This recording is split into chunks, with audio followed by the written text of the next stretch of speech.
Number 1, gamitin mo yung skills mo para magkapera. Di ka ba nagtataka kung bakit may mga singer, dancer, or performers na mas malaki ang kinikita kumpara sa isang empleyado sa kumpanya?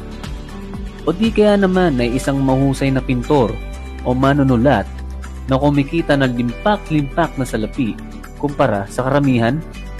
Meron din kumikita dahil magaling umarte at meron din kumikita dahil magaling magpatawa.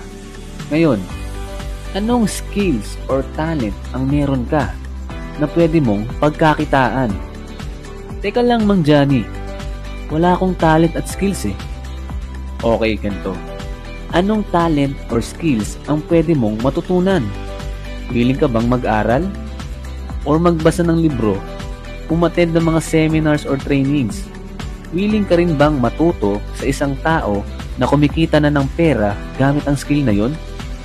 Alam mo, hindi ka maghihirap kung meron kang valuable na skills. At kung tingin mong wala kang skills, mag-invest ka ng pera at oras para dito. Number 2, gamitin mo problema mo o problema ng ibang tao. Oo, tama ang sinabi ko. Pwede mong pagkakitaan ng problema mo or ng ibang tao mismo. Ika nga, success is a collection of problems solved. Ito, example, para mas maintindihan mo. Alam mo naman siguro ang Grab. Ang problemang sinolve ng Grab ay ang convenience sa pag-commute. Same din yan kay Angkas. Nakamotor ka nga lang. O di kaya naman ang Food Panda. Ang sinolve niyang problem ay mga taong ayaw nang magluto at gustong i-deliver mismo sa bahay ang pagkain na gusto nila. Eto pa, National Bookstore.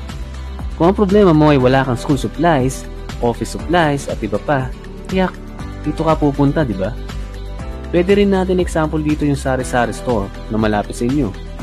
Ang problem na sinolve niya ay ang mga pangangailangan mo sa bahay na pwede mong bilhin doon, gaya ng shampoo, sabon, bigas at iba pa.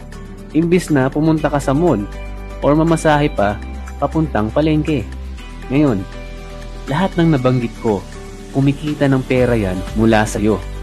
Kasi, meron silang na-solve na problem mo at ng ibang tao.